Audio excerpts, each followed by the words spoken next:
Hey yo, it's time to roar, get loud, let's ignite. Jeremy B in the house, we keeping it tight. Every weekday at 11, we ready to ride. Lions Talk Live, come and join the pride. Waking up early, it's that morning grind. Tune in to the show, leave the troubles behind. Jeremy B's the king, with the voice like thunder. Every word he spits, it's a lyrical wonder. Got the lions around, sharp and fierce. When we hear one pride, you can't help but feel your heart pierce. Talking all the topics, keep it real, keep it raw. With a lion's mentality, we're ready for the roar. One pride, it feels right. Jeremy B bringing the heat, morning light. Every weekday at 11, we taking flight. Lions Talk Alive, yeah, we ready to bite. One pride, hear us loud. Jeremy's in the zone, making us proud. This is a Huddle Sports Network broadcast. You can find us on Roku TV, Amazon Fire TV, Facebook, and of course YouTube. Get all your NFL news here first. Good afternoon. It is Lions Talk with Smoke and Jeremy B. Good morning if you're from the central to the west coast. We got Will Volks checking in from down there in North Carolina. Sorry it's a cold, rainy day, and sorry you got to go back to work. But my subject for today, and it's going to be a detailed one because it could be many things and what I think it might be, what it could be, and other hypotheticals out there. What's taking so long for the extension of Aiden Hutchinson? And I think it's a triple fold thing that all goes in. He's banking on the fact that he's good, and he's waiting to see what the other players outside of Myles Garrett that are due for an extension get. Micah Parsons, TJ Watt due an extension. Is Pittsburgh going to extend TJ Watt again? Because Garrett just got $40 million a year per average. So he could be thinking that he'll get more. Thanks, Austin. Good to see you, brother. It's been a minute. You've been busy lately. I got another one for you, and I'll play it halfway through. But he could be banking on letting them get their extensions to see what he could be offered. But we know that Brad Holmes likes to get ahead of these big offers. And I think it's more about the details, about how long the contract's going to be, where the big cap hit they're going to give it, so they can restructure it later down the road. Because let's say they do go above the $40 million. We all know they don't give that average per year. It goes up and then they restructure and extend it out. Because his contract won't start till the 2027-28 season. Because you got this year, then next year. So let's say they do give him a little more than Myles Garrett. Let's say he gets a $42-43 million extension per average per year, but it comes out where it's like 22 the first year, then another 30 the next year, and then when it has that balloon payment in year 3, they can restructure it and extend it back out. I think it's going to be a 4 or 5 year deal because he said he wants to be a Lion for life. So I don't think it's whether or not he gets an extension; it's a question of when, and I think it will be done this season. Also, the incentives that hit the cap on the back end. There's all of that stuff to take into, like if he gets Defensive Player of the Year, if he leads the league in sacks, if they make the Super Bowl. All those numbers add to the cap hit of the year that you're in, not the following year.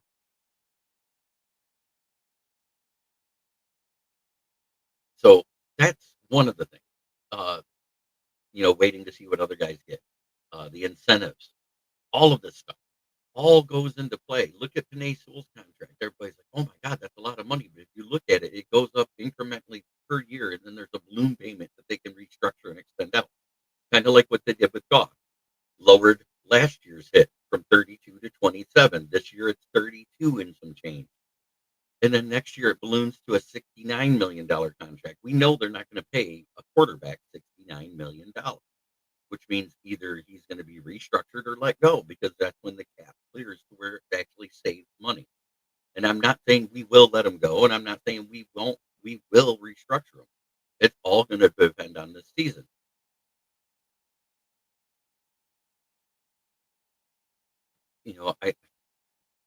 We've talked about this stuff a lot.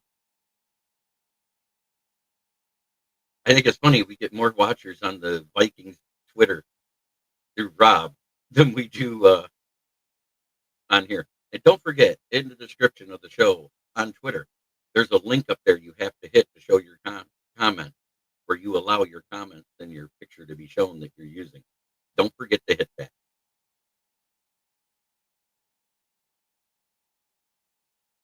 But don't forget, get a hold of Bill the Packer Fan. He's the one that does those videos. It's amazing. I love it. He's got another one for me. And before I go into more detail, I'll show the other one.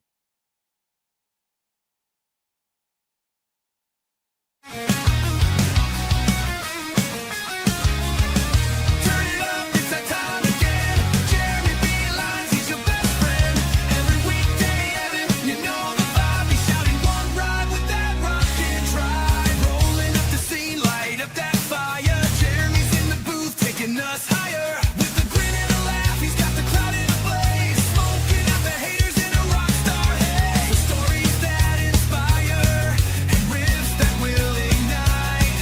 When one pride echoes, everything feels right. Jeremy Beelan, every day at 11. Yelling 1P ride like we're in rock heaven. This is a Huddle Sports Network broadcast. You can find us on Roku TV, Amazon Fire TV, Facebook, and of course YouTube. Get all your NFL news here first. Yeah, so Bill did a great job on both of them. I like the hip hop one better. That's why I use it more for the intro. But hey, it is what it is. We have to get, as fans, we have to look at the bigger picture about these contracts because he's going to get it done. We just don't know when.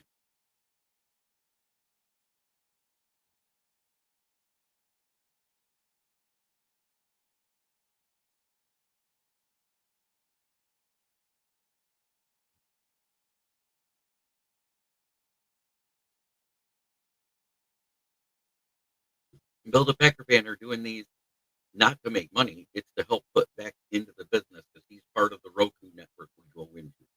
So it helps everybody.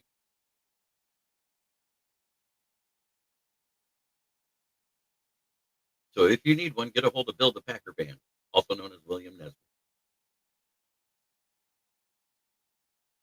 He's done our outro for the Huddle Sports Network as well. And now we don't get dinged for licensing stuff. That's the important part. No more shared revenues because it's all original.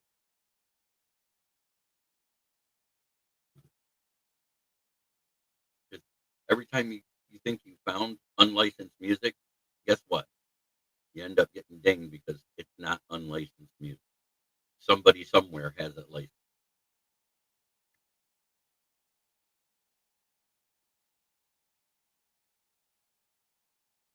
I personally think they should make him wait, make him play out the season. Um, he's a consummate professional. He'll be ready for the season whether he plays in the OTAs and off season or not. Because linebacker for him, he's been doing it. He's 34 years old. That's why I'd wait on giving him an extension.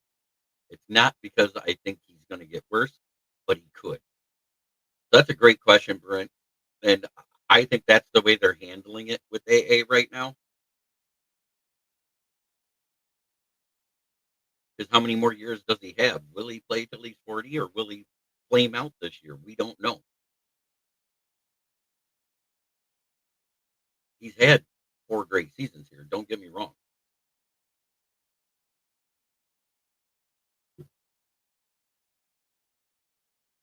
But will it continue at 34? It's going to be 35 soon. Pat Rothwell's in the house.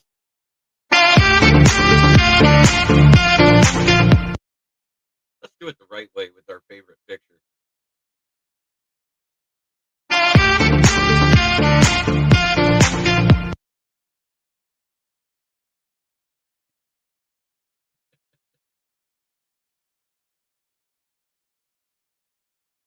But I think Aiden's extension will happen.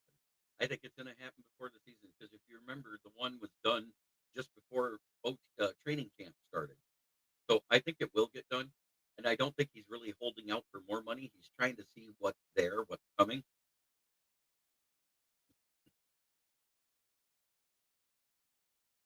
But I think we will get an extension. I think it's going to be 4 or 5 years.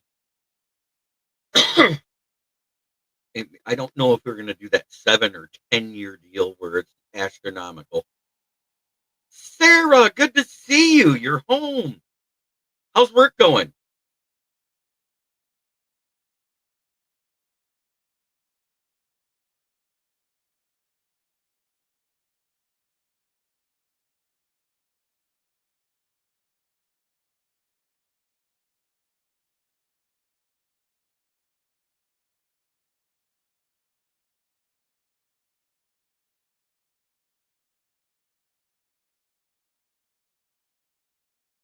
If you want to join, hop on. Oh, cool. So work's going good then. I'm glad you're working, Sarah.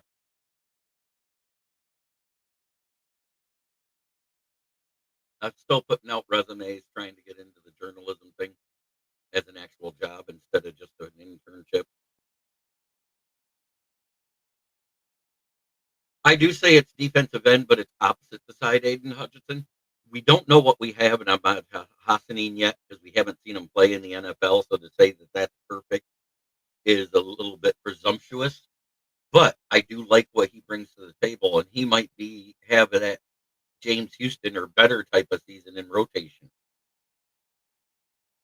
I would love to see us bring back Z Smith, but the longer it goes, the less likely I think that happens. So maybe somebody like Matthew Judon, and that would shore it up nice for a year while Hassanin develops.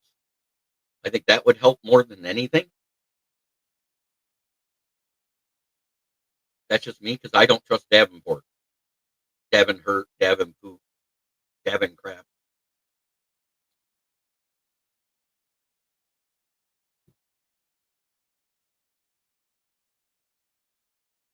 Other than that, we're solid from there over on the defensive end group. Aiden Hutchinson and whoever backs him up because he hardly comes off the field. Aiden Hutchinson, when he's healthy, plays 91% of the snaps. So I don't even count that as a weakness overall. It's just the other side that's going to be in rotation that I see as a weakness. We're solid at the defensive tackle. We already got a lean locked up. We just drafted another one.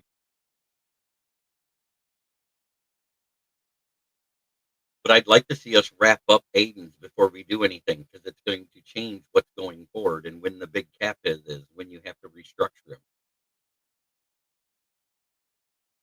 I hope I'm making sense.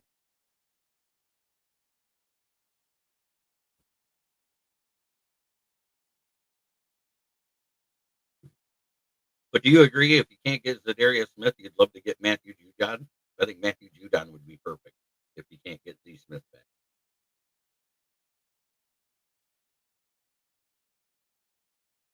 Because he doesn't have to be a full time defensive end. He could be the starter for the first and second downs and have somebody come into rotation to keep him fresh. And according to Spot Track, he's a $4.2 million defensive end at his age at 33. And his number dipped because of last year when he got hurt with the Falcons.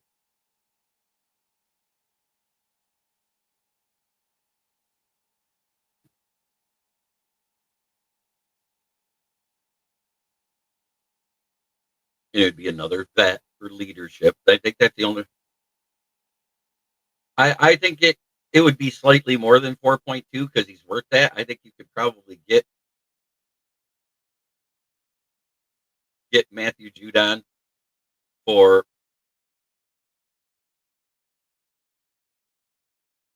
probably about 6-7 million, with not all of it being cap hit. It'd probably be like that 4.2 cap hit because of bonuses.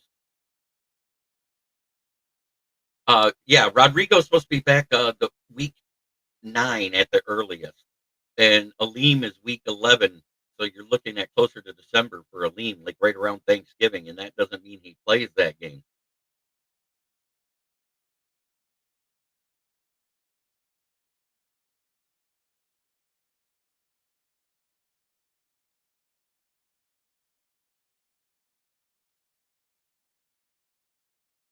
That's just the first time they'll be cleared.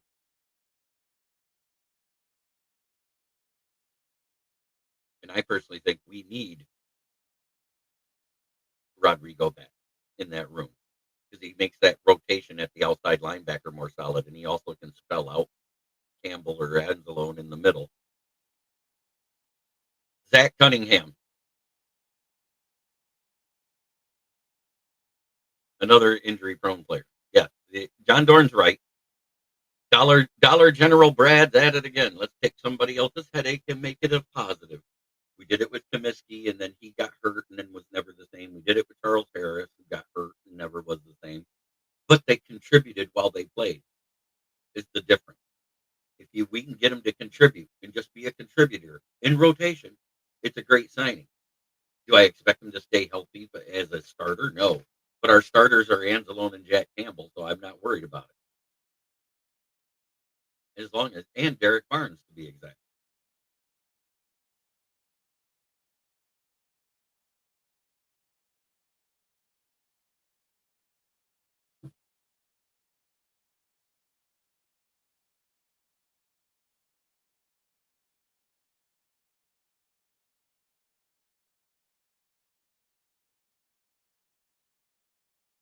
Yeah, I like what we're doing. We're getting more depth. It's not like we're signing him to be a starter, John. It's depth.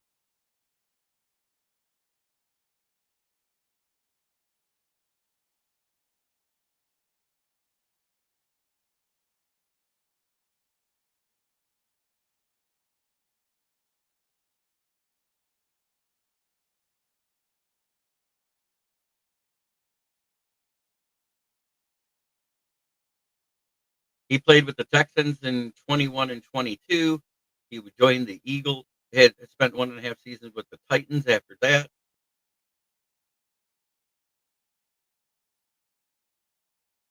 And then he went to the Eagles in 2023 and was with the Broncos last year. He only played in 15 snaps last year before he got injured.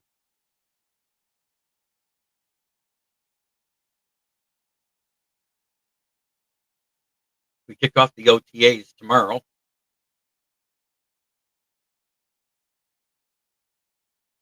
Uh,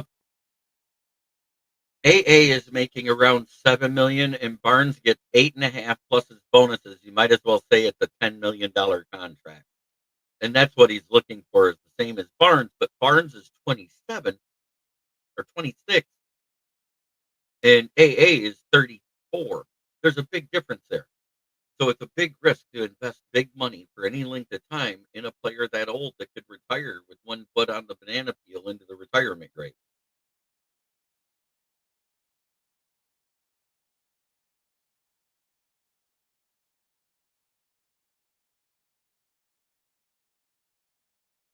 It's going to be one of the UDFAs on the roster we'll get rid of. They haven't announced who it is yet. Let me see if they announced on who cut.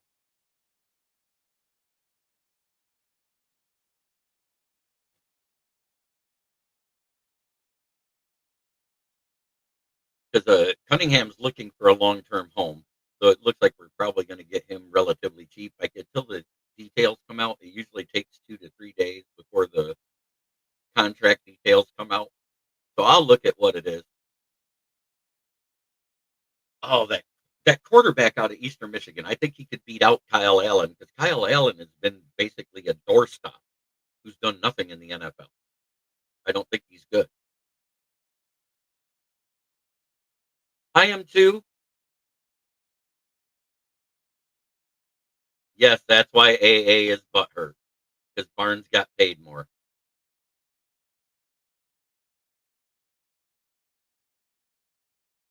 Yeah, Preston Smith being out there, but he's up there in age too, isn't he, John? How old is Preston? 29, 30?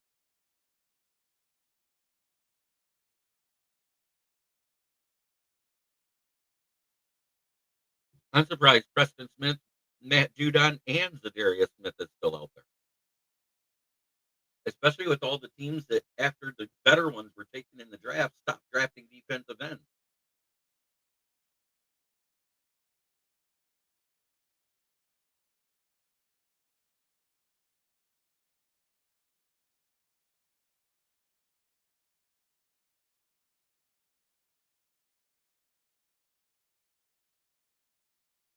Yeah, 32. Now I know why. I knew he was up there.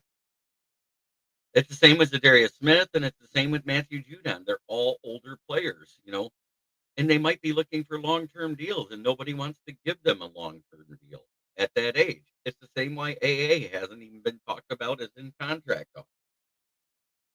He's a holdout. But like I said, a linebacker holding out isn't as bad as like a quarterback holding out or a wide receiver holding out, in my opinion. Linebackers have two jobs: see ball, get ball, and hit people. And you're talking about somebody that's been in the system and knows the playbook and knows the coaches and knows what they expect.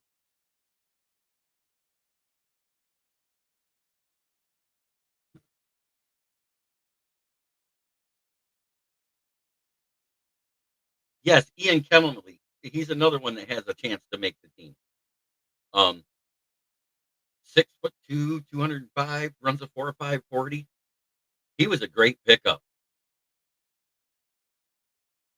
And they're saying that it's basically and Maddox is the third safety slash cornerback to be in the box.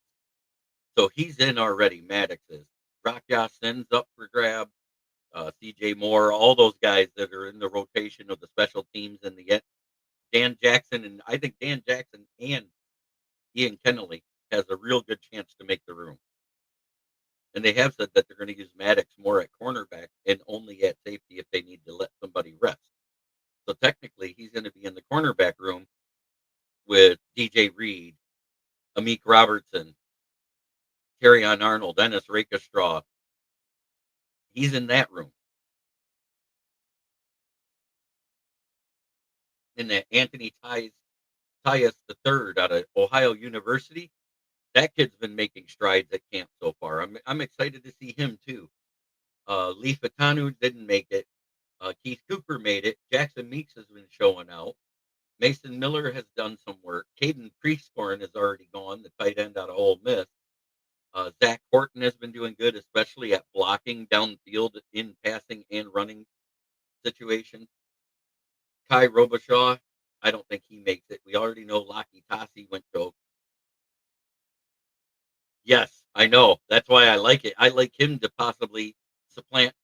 I don't think they're going to get rid of Sione Vaki because he's on the rookie contract and he's done enough in the special teams and in pass blocking while in when either Gibbs or Monty was on the sidelines. So I think Sion Vaki's here to stay. The guy that could be the odd man out to keep Tyus where he ends up on the practice squad is Netflix.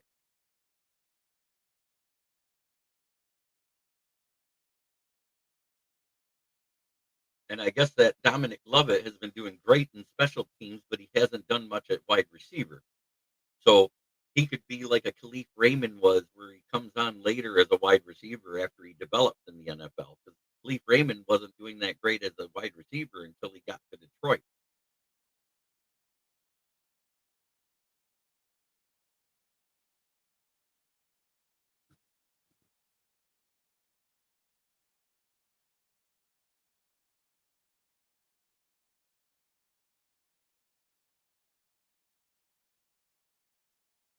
I'm shocked Brunell stayed.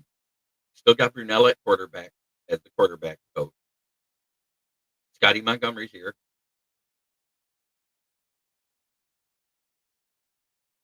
Deshae Townsend's still here. I do like our new D line coach. I think he's going to help a lot. The guy we got from Tampa Bay.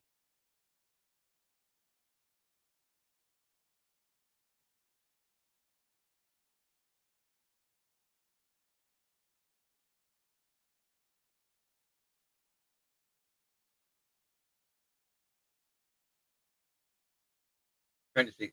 Gavin Holmes is already signed, so I think he's going to stick around at least on the practice squad.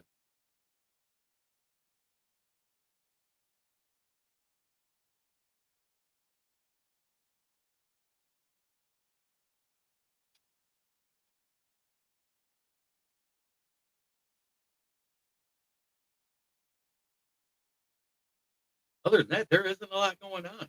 It's just the first news we had, Zach Cunningham. And the addition of Cunningham could at least provide some insurance in case of a repeat of last year, injury-wise, at the linebacker position. I'm shocked we didn't bring in a couple more linebackers in the UDFAs. That was the one that was a little weird to me.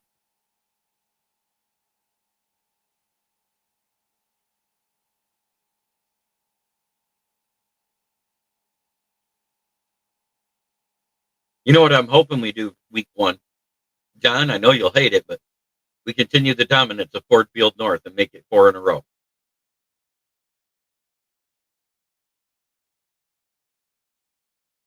That's what I hope happens.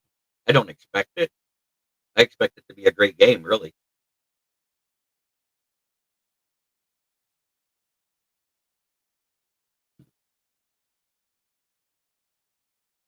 Because when Hutchinson said he was healthy, he didn't even mention the fact that he was looking for a contract extension yet, because he knew he already had the 5th-year option in the bag.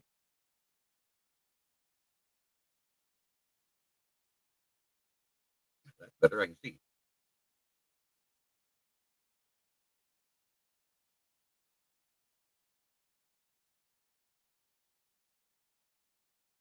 Any other questions for me?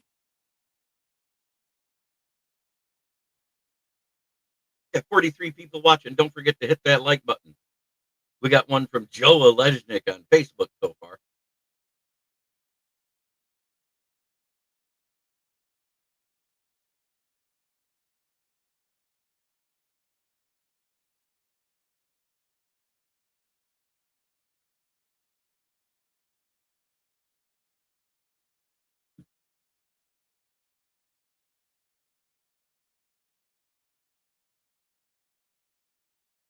So let's not go homer here. Let's just say, what if everybody does get 10 wins or better in this division?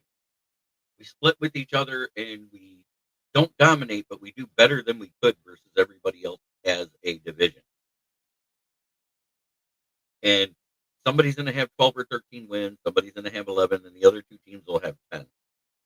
And all 4 teams make the playoff because nobody else has another team with double-digit wins unless it's off of a heads-up matchup and they win that matchup. Wouldn't that be crazy if all 4 NFC North teams end up in the playoff?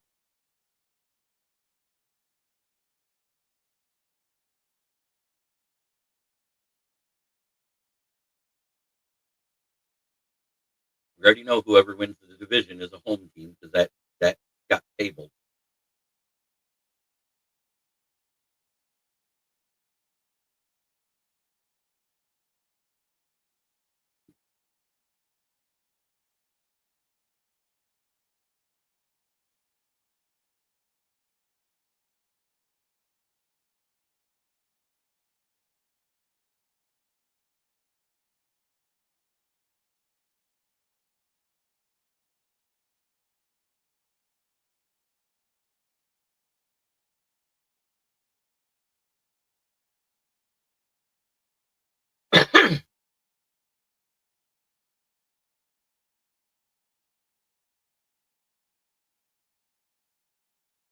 Don't forget tonight at 9 p.m. I will be a part of Driving to the Top Productions Open Sports Mic. It will be going live into my YouTube at Kneecap Fighting with the Motor City Lions. We don't just talk football, we talk baseball, we talk hockey, we talk all of it.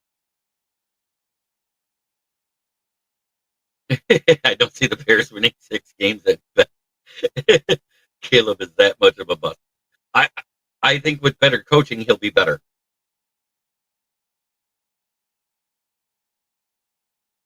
Right. Like I said, 12, 13 wins top. That's where I'm at.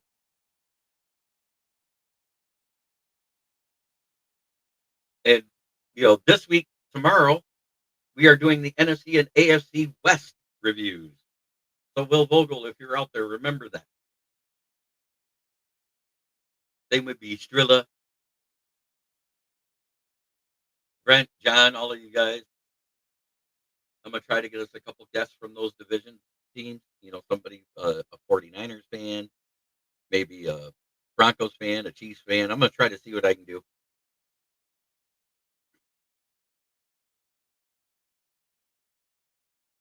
because it's the division review. That's what I do. And then the following week, we do the North. So next week, John, if you're available, without it being a whole shit talk fest, would you want to be a part of the NFC North review in a week from tomorrow?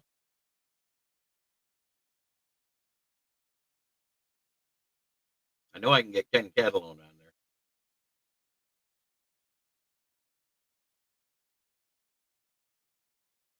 The bearded Packer fan, affectionately known by all of us here at Kneecap Biting with the Motor City Lions as Kitty Can. How you doing, meow?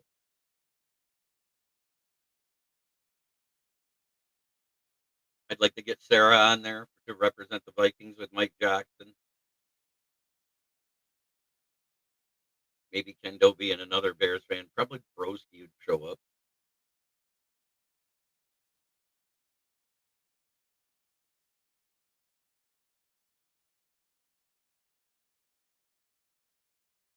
Yeah, I'm going to talk to Joe. Yeah, I like him. He's realistic usually about his team. I got my buddy Chase Riley, Chase Daniels Riley. He's a big Chiefs fan. Or Tanner from Sideline Sports. See if I can get him on here. Those are both Chief fans I know. I have a Broncos fan that watches every now and then. Hopefully he shows up and sees this. He can shoot me a message whether the show's live or not on the show, and I can get a hold of him.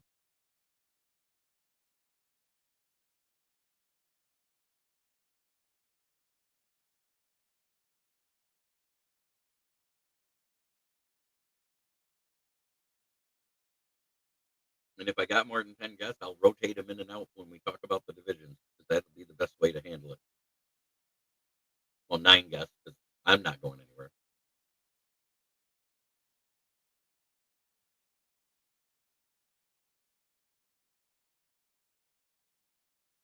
Maybe even see about getting Rob Haskell's. No, but I like Mike Johnson and I like Sarah. And congratulations, they didn't go the Brett Favre route with Aaron Rodgers this year.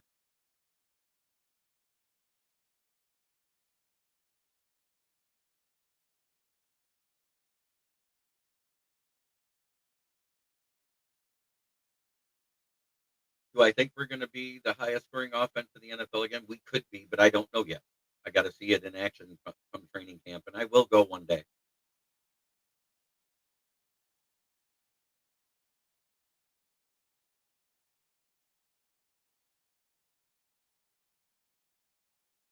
I think this is Broderick Martin's make it or break it year. I think this is Josh Pascal's make it or break it year because we didn't give him an extension.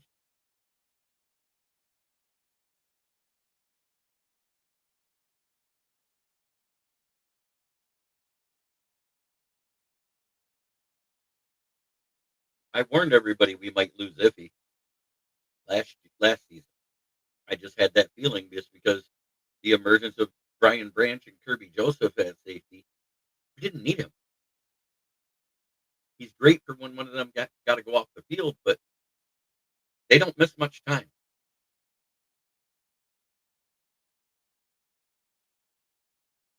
And that's why we had to sign people like Anthony Maddox and Rock Yassin and all that.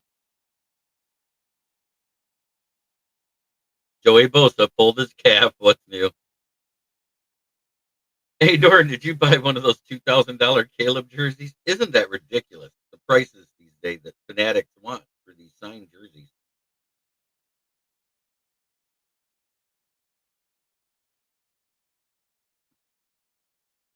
Nothing like a mocha frappe to start your day.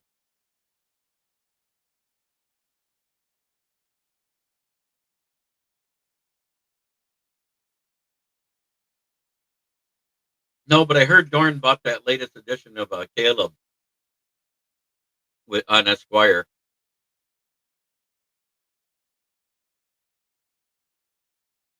Dobie ordered his bobblehead.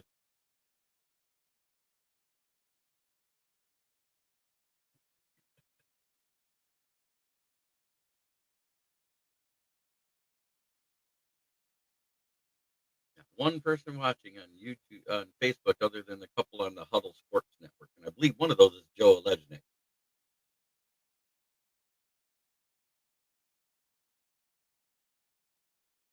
See, and I already said I think the Lions win 12 games with the possibility of getting a 13th.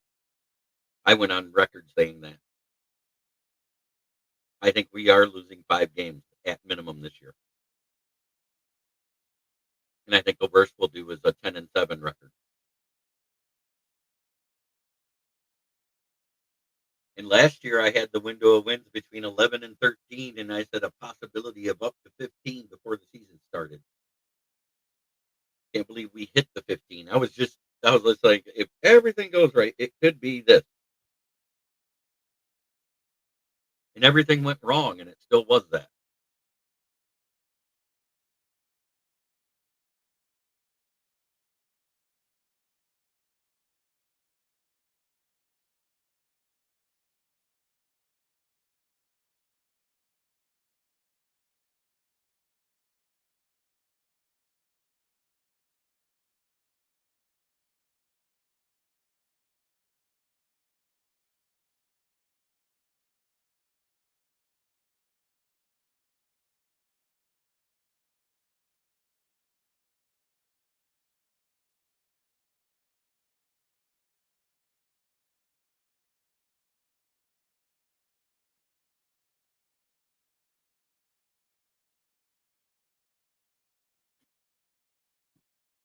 The only person that hasn't signed out of all the rookies that we drafted is Tate Radlich.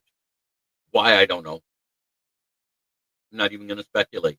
It's probably haggling over the guaranteed money and signing bonus over all of it because it's a set amount.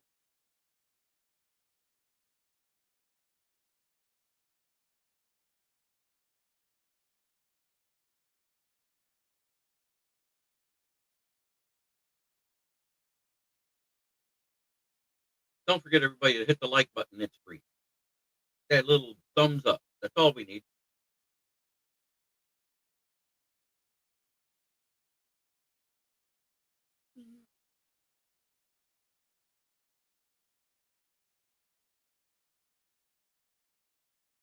Read and heard some people think Denver is going to win that league.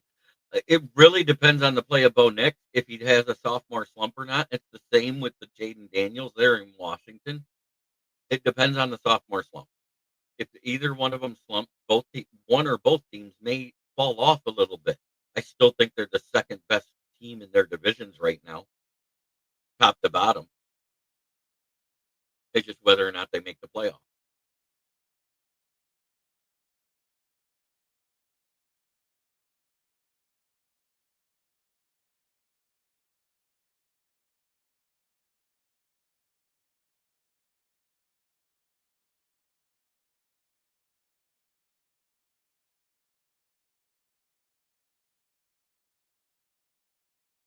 And I think the sophomore slump kind of goes away when you got a coach as good as Sean Payton. Dan Quinn, he's a good coach, but is he an offensive guy? No, he's more of a defensive guy.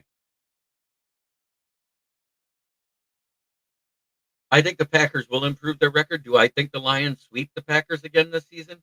I don't know. I think week one's going to tell everything on who's more dominant to start the season. But it's not how you start a season; it's how you finish. But great question, Broski Bear. I don't think we sweep anybody in the division, really. I've said this. I think all teams are going to split in the division this year, and it's going to depend on outside of the division record.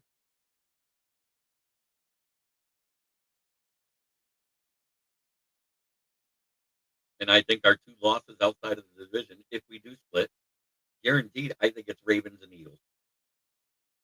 Because I just think they're a little more top to bottom than what the Lions are right now. I think we match up well with the Chiefs.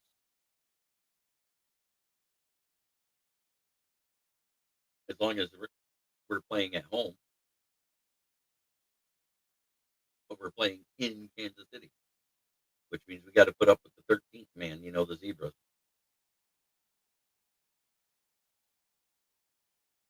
which will be a tough go, but we've done it before with the penalties.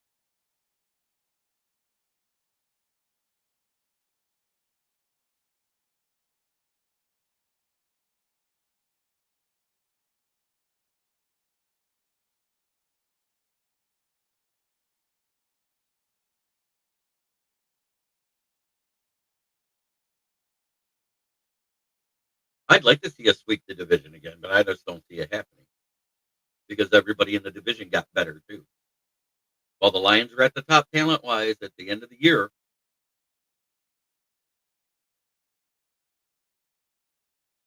I think this is the year he has to do it because they already signed him as a franchise quarterback. Because this is what the first year of his extension, technically, because they didn't accept the fifth year. No, he had to be extended last year. So this is year two. Yet next year is year three, and that's probably where the cap clears up to where if they have to, they can get rid of him. So I think he does have to put the doubts to rest. If he doesn't, he'll be bad.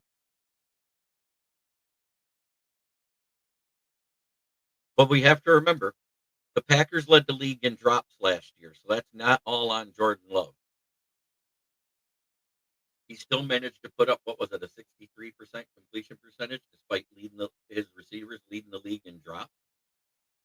And everybody always wants to put that on the quarterback, and it's not really always on him. It's just like the year before that, the Lions led the league in drops, or was close to the lead in drops.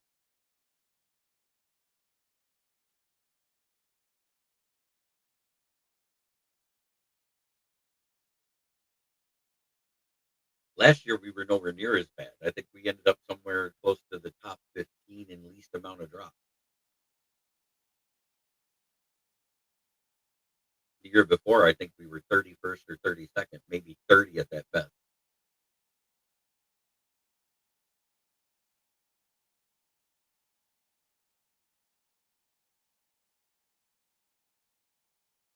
Oh, after the 20. Yep, he does. And I think they kind of have to with that cap money they spent on him. If you put that kind of money into a quarterback, you have to do it. I don't pay as much close attention to the cap of the other teams in the division as I do the Lions. I try to know the Lions like the back of my hand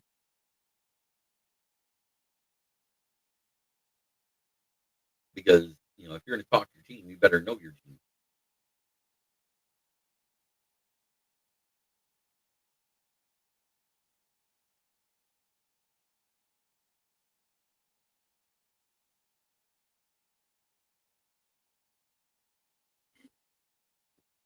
And I think at worst right now, Tesla is our fourth wide receiver. I think he has the potential to be our third ahead of Tim Patrick. And we'll see that by the end of the preseason when they do the final depth chart. I don't trust depth charts preseason or before OTAs even begin because nobody knows what they're going to be.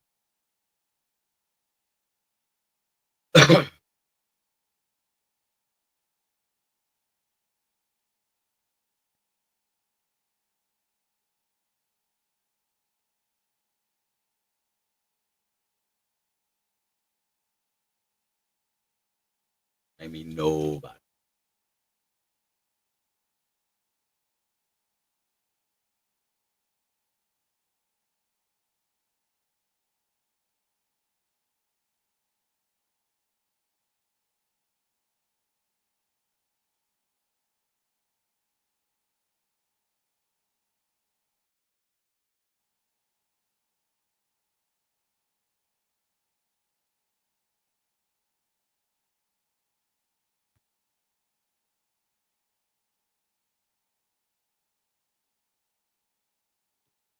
Jury's still out.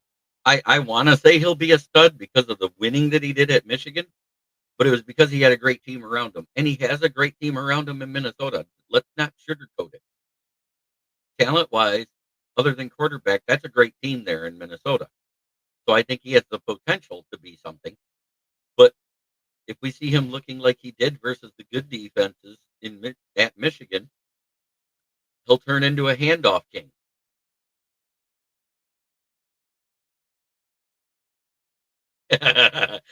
Oh, you just love him, Sarah, because he's not Kirk Cousins.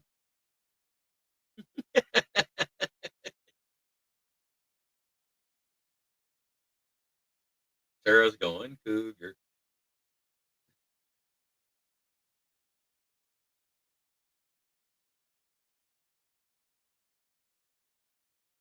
Be funny if Sam Howell beat them out in the offseason, which I still think is a possibility. It really depends on how he's developed into the playbook.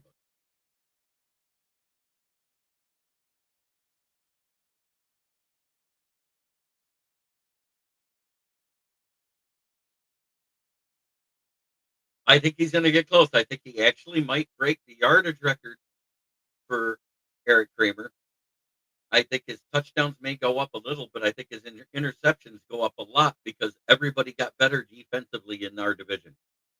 And I'm not trying to make that a knock, but the one thing that I think Caleb has struggled with in college is decision making. And with a more complex offense like Ben Johnson, at first he may struggle some, and you'll see some uncharacteristic turnovers that you didn't see last season.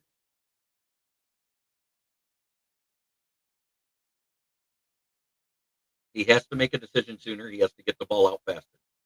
You cannot sell out your offensive line and have to run around for 7 seconds before you get rid of a ball trying to play hero ball. And he did that a lot last year.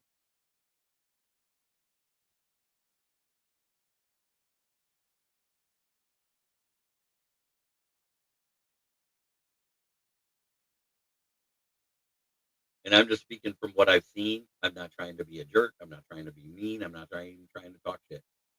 But he has to get better at his decision making. Get the ball out faster. Average release time is 2.7 seconds in the NFL. He averaged almost 4 seconds. So almost a 1.1 second more. I believe it was 3.8 for his release last year. And anything over 3 seconds puts your O-line at a disadvantage. You should be averaging between 2.5 and 3. Tom Brady's the perfect example of that. 2.7 seconds was his release time for his entire career. Goff has a 2.8. Last year, Sam Darnold, 2.9. Jordan Love, 2.8. That doesn't mean they do it every time. That means sometimes they have to get creative and move around in the pocket to let things develop on difficult plays.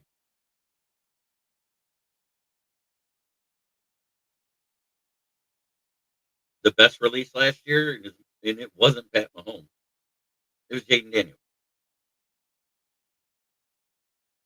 Even though he had times where he had like 7 seconds before he had to throw the ball deep downfield for a deep pass, he had some where he had it in just about 2 seconds where it was out into a short pass to help his O line because they had injuries on the O line last year too.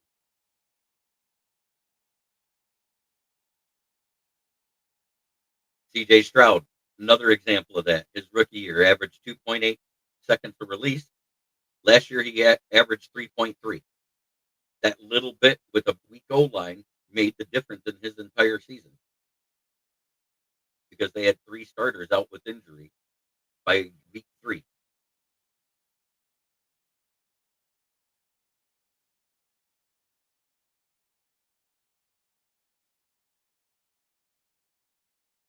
Woohoo! It's Jim Jackson in here. Haven't seen Yoli yet. She usually pops in, but must happen to be having a busy day teaching school today and not on her break yet.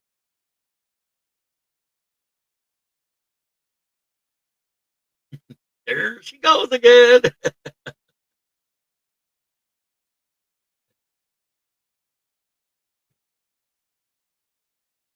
Oh man, I love doing that. I love it. I love the way people just love having fun with the show. And that's what it's about. It's about making it fun for you guys. Smoking Dad wasn't in here today. If he's out there watching, just put a comment in, Dad.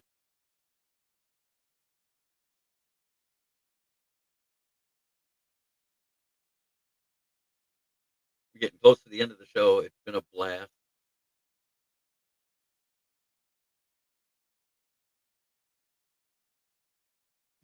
But Broski, since you're in here next week, Wednesday at 9 p.m., I'm doing the NFC North and AFC North review. If you want to be there, let me know. Not this Wednesday, next Wednesday.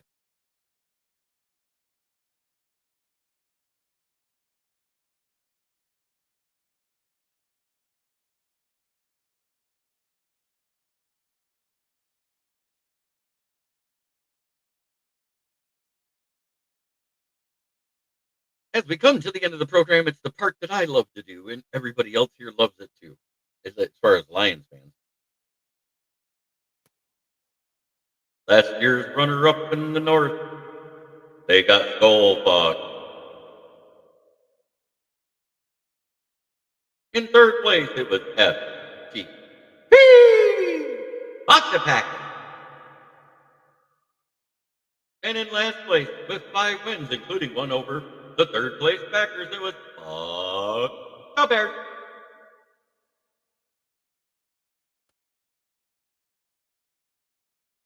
Oh, so you think Denver wins the West? KC is done. I think even the Chargers. I'm not going to call KC done until I see them done. They've won it every year, even though we keep saying they keep falling off. Do I expect to fall off? Yes. But I still think they're good enough to win that division. I don't know why. I think Denver is probably the second best team. Chargers, until I see Justin Herbert take his team to the next level in the playoffs, I have no faith in him.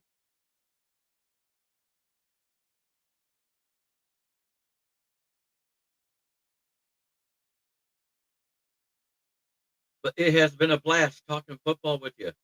Tune in tonight, 9 p.m. Drive into the Top Productions on YouTube or my channel, Kneecap Biting with the Motor City Lions, where we will be discussing sports talk around all of the sports. I just heard something today that I thought was amazing about the other team we love in this town, the Detroit Tigers. Do you realize they've only lost 20 games since August when they started their run to the playoffs? 20 games. Most of them this season. Crazy. Not including the playoffs.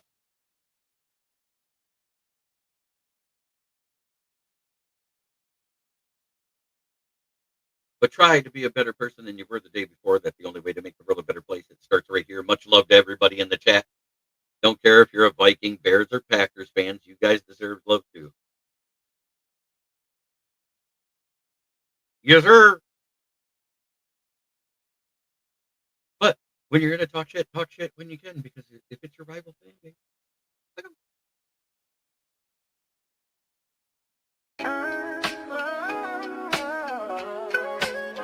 Yeah, yo, it's game time, ain't no messing around. Huddle Sports Network, the best in town. From NFL rumors to the latest trends, we got all your sports, just tune in, my friends. Catch us on Roku, Fire Stick, take your pick. Facebook, YouTube, where the action's slick. Daily shows that drop like a bomb. From 10 to 11, it's Ken and Ken, stay calm. Huddle up, catch the vibe, feel the rush. Get your news, get your fills in the clutch. Over 27 podcasts, we breaking it down.